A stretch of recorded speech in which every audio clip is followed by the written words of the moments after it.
sem večino svojega dela opravil na fakulteti za elektrotehniko kot univerzitetni učitelj, trenutno delam kot raziskovalec v raziskovalni skupini Mednarodne podiplomske šole Jožefa Štefana na projektih, seveda raziskovalnih.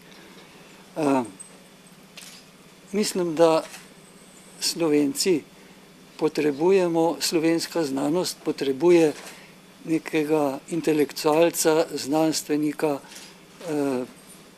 profesorja, kot je dr. Zver, ki razume, da potrebujemo vrhunsko znanost in obenem učinkovito znanost. In sem prepričan, da bi to predsednik, kot je Milan Zver, lahko zagotavljal oziroma opozarjal, kaj je treba tukaj narediti, da bomo imeli od znanosti več. Drugo, kar bi lahko rekel, seveda vse življenje hodim hribe, v stenah plezamo in tam ni vprašanje, kaj kdo misli o tej ali oni stvari. Važno je, da pridemo skozi težavno pot, važno, da pridemo do vrha. In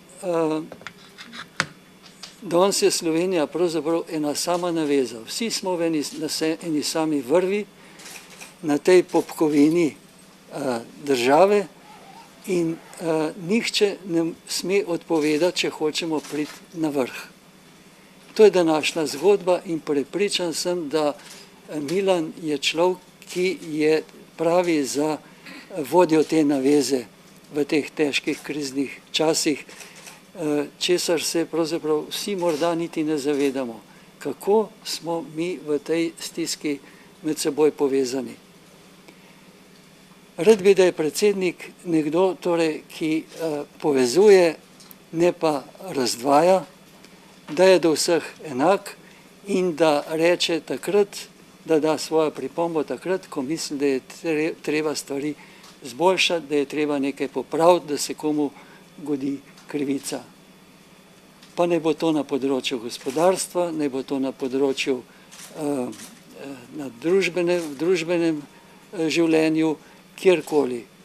Povsod isto. To pričakujem od svojega predsednika in čas je, da vsaj v teh kriznih časih dobimo takega predsednika.